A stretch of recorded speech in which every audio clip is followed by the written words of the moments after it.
Alô, guerreiros, tudo tranquilo? Professor Lego Fontes na área para trazer mais um conteúdo para que você possa cumprir a missão de produzir a melhor redação da sua vida. E dessa vez, eu vou trazer um conteúdo que é a pedida de 9 entre 10 guerreiros. Como confeccionar o meu caderno de registros. E, aliás, você vai ver o link aqui na descrição do meu grupo no Telegram, Caderno de Registro do Guerreiro, em que eu posto materiais diariamente para que você possa ter esse arcabouço informacional no sentido de conseguir realmente produzir sobre os mais diversos temas. Mas antes, eu vou pedir para que você curta, compartilhe, comente o conteúdo, se inscreva no canal para que você possa receber aí conteúdos de qualidade para que haja esse cumprimento da nossa missão. Guerreiros, olha só, o caderno de registro, basicamente, é algo que é um material, é uma ferramenta para que você possa produzir e produzir em alto nível sobre os mais diversos temas. É evidente que é muito difícil prever temas, né? Aliás, muita gente trabalha com essa ideia, né? Ou, digamos assim, com essa tática, com esse modus operandi de tentar adivinhar temas. Algo que, sinceramente, eu não gosto. Algo que não faz parte da minha rotina de trabalho. Acredito que a ideia de adivinhar temas é uma perspectiva muito reducionista do que se pode fazer dentro do trabalho da produção de texto, e que, aliás, é muito mais que isso. É, na verdade, pensar o tema, é, na verdade, entender o que o meu conhecimento de mundo, ou de que maneira o meu conhecimento de mundo pode ser aplicado à minha produção textual.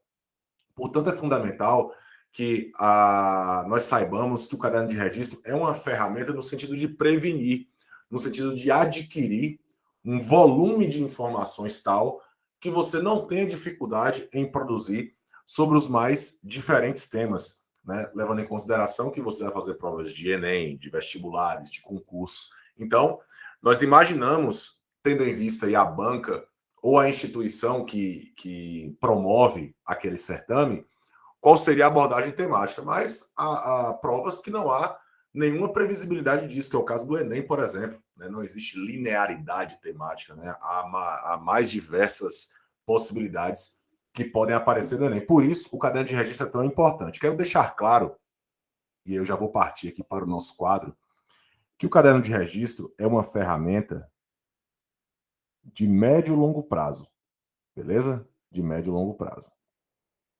É o tipo de ferramenta que você vai utilizar de médio e longo prazo. Ou seja, existe um processo para que você adquira esse volume de informações. O detalhe é que o caderno de registro, eu sempre recomendo que você compre um caderno semelhante a esse aqui, por exemplo, um caderno aquele de uma matéria, e que você reserve apenas para essa finalidade.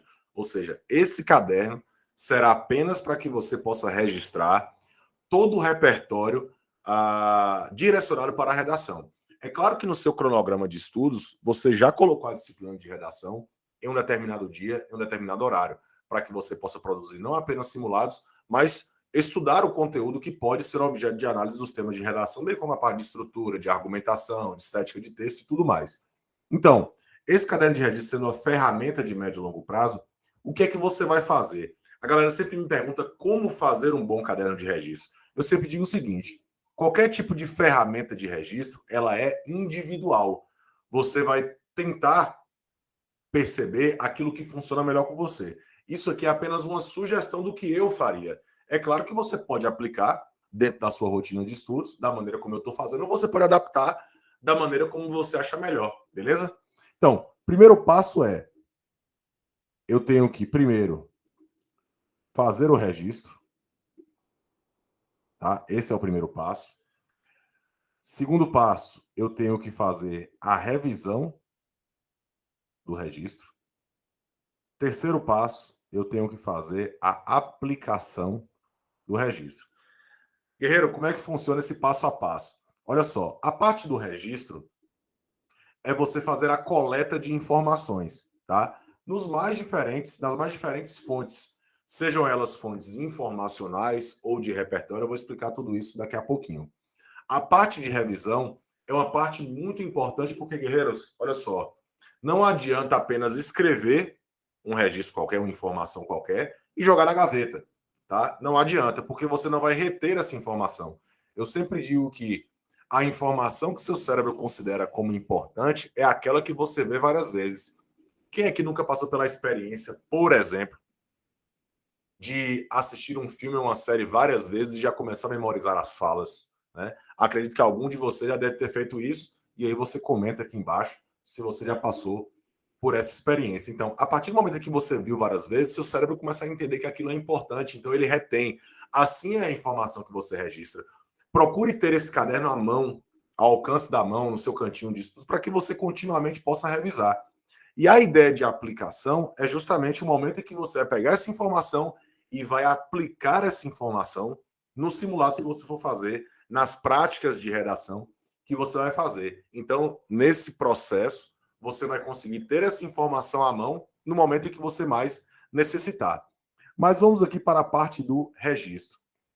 Como é que esse registro é feito? Quais são as fontes? Então, eu disse que podem haver aí as chamadas fontes informacionais, ou seja, você coletar informações. Onde eu vou coletar essas informações? Principalmente nos chamados portais de notícia. Tá? Nos portais de notícia. Que portais seriam esses, né? Você pode sugerir aqui, eu posso sugerir aqui alguns, por exemplo, o G1 seria um exemplo legal que aparece muito em textos de apoio de propostas de redação, por exemplo. Eu posso sugerir a BBC, que é um portal legal também.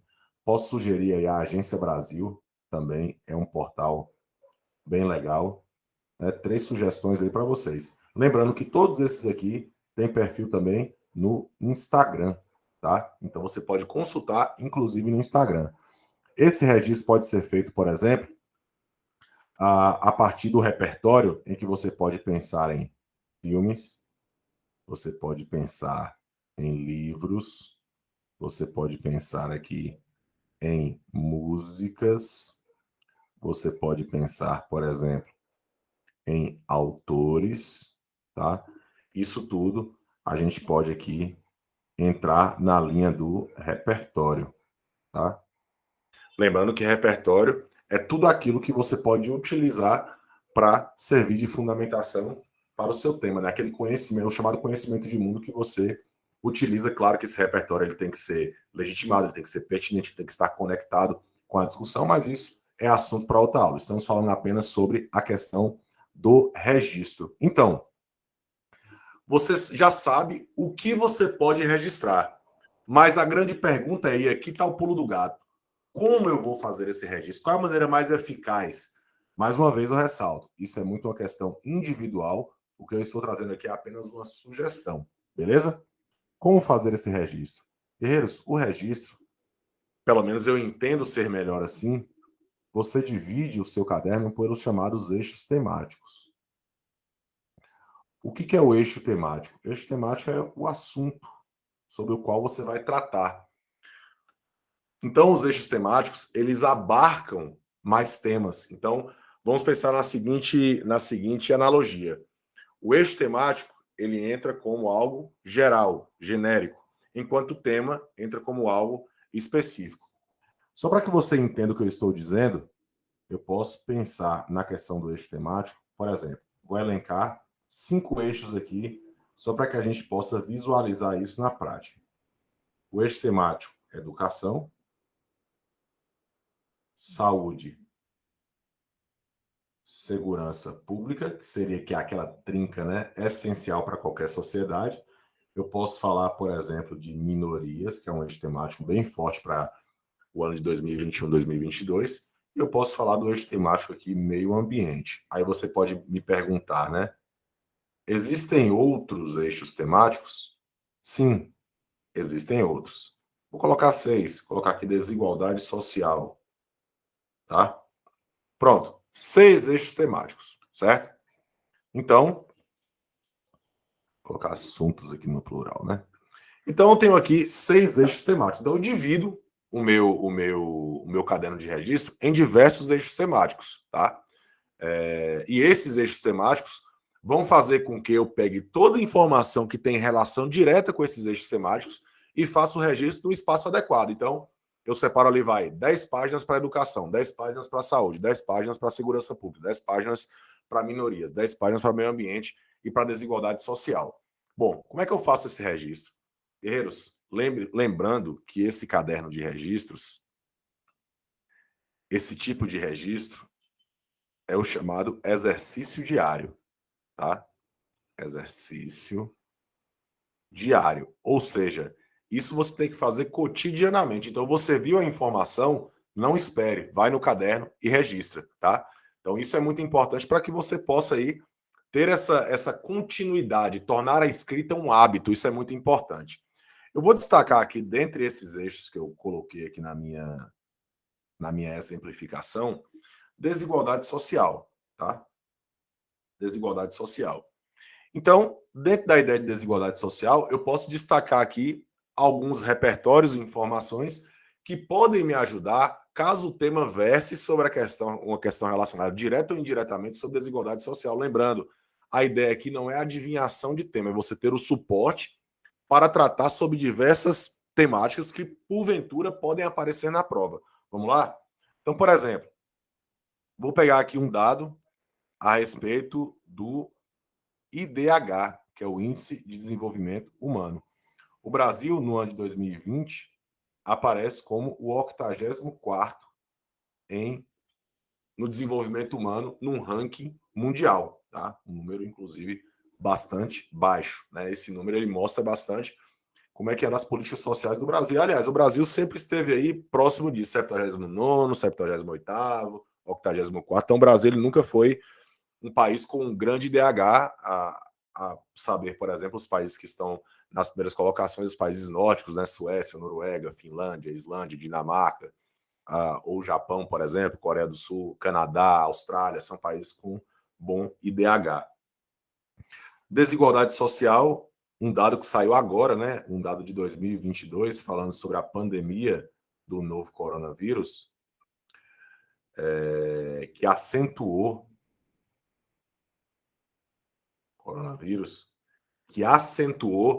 as desigualdades sociais. E aí o dado diz o seguinte, que a cada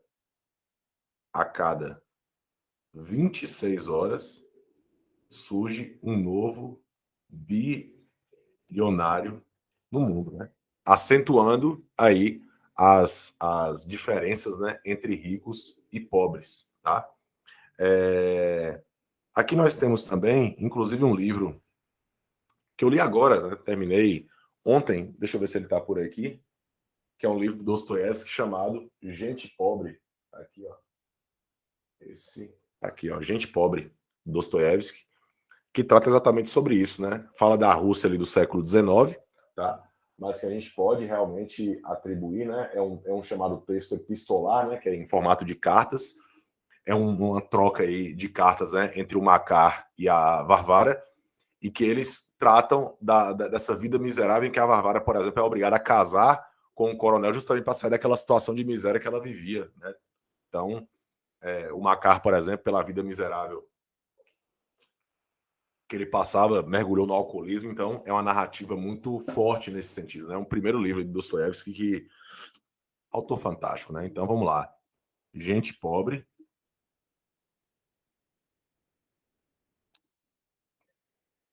Gente Pobre do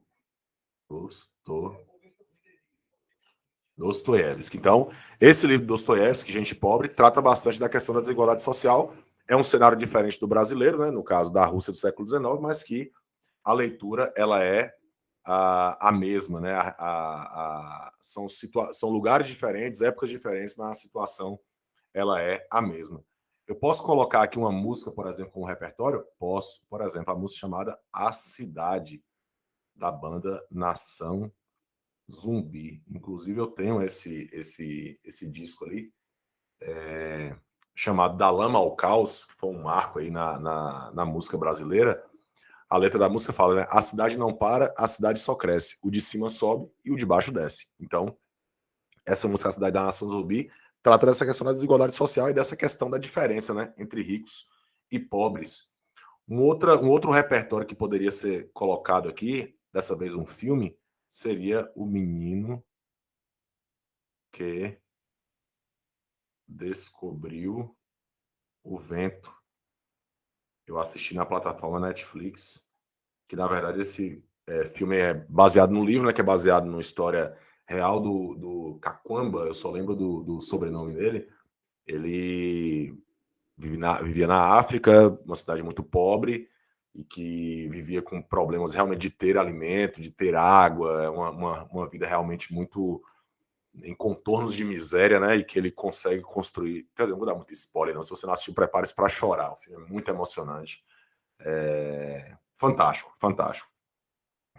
Outra obra que fala da questão da desigualdade social é O Cortiço, é uma obra do Aloysio de Azevedo, e que ele trata exatamente daquela corrente do naturalismo, né, que fala da animalização do homem, né? A condição que ele vive é tão pobre, é tão miserável, que ele inclusive utiliza termos, né, de animais irracionais e aplica isso ao homem, né? Ele fala dos cascos, ele fala da questão da sexualidade aflorada, né, dos instintos. Então, a animalização ela é promovida justamente por uma condição social adversa.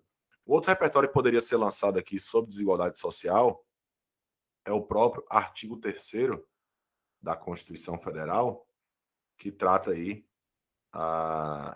dos objetivos, né, fundamentais. Um deles é reduzir a desigualdade social, né? Então, a gente pode lançar a Constituição. A Constituição é uma ferramenta fantástica para a redação. Tem vídeo aí no canal sobre isso. Você pode dar uma consultada aí que vale muito a pena. Utilização da Constituição e dos direitos humanos, por exemplo, para fundamentar a redação e dá aí uma traz uma fundamentação muito apropriada, né, para os mais diferentes temas. Então, eu recomendo bastante. Guerreiros, olha só, rapidamente aqui, você tem 1, 2, 3, 4, 5, 6, 7. Você tem 7 repertórios, né, das mais diferentes estratégias, e aí você tem o argumento de autoridade, você tem a Constituição, você tem dados estatísticos, então você tem uma série de estratégias que podem ser usadas caso o tema verse direto ou indiretamente sobre desigualdade social. E é essa a finalidade do caderno de registro, ter esse tipo de informação à mão. Então, à medida que você vai visualizando, revisando, você vai memorizar, reter a informação e conseguir aplicar dentro das propostas de eixos temáticos que você vai tratando aí ao longo da sua preparação. Por isso eu digo sempre que é uma ferramenta de médio e longo prazo, porque você vai ter aí um tipo de artifício que vai ser utilizado, mas é claro, isso no curto prazo pode funcionar, lógico, mas a funcionalidade mais efetiva é justamente no médio e longo prazo. E todos os guerreiros que eu tive a honra de conduzir no processo de aprovação ao longo desses anos, eles tiveram essa ferramenta em comum, né? Todos eles tiveram essa ferramenta e tenham certeza que foi uma ferramenta muito útil para que eles conseguissem aí os grandes resultados que eles tiveram. Quem quiser consultar os resultados, pode chegar no meu perfil do Instagram, @legofontes, ou também lá no meu site, legofontes.com. Todos os resultados estão por lá, ou pelo menos a maioria deles, né? Alguns eu nem consegui coletar, mas a maioria deles está lá, então você pode ver o quanto aqueles guerreiros conseguiram êxito a partir de uma estratégia. Claro que existe todo um processo, né? Mas essa estratégia foi muito bem utilizada. Se esse vídeo for legal, fica à vontade. Se te ajudou, compartilhe, comente, curta, se inscreva no canal para que eu possa trazer mais conteúdo para que você possa cumprir a missão de produzir a melhor redação da sua vida. Eu sou o professor Lego Fontes e vamos sempre para cima deles.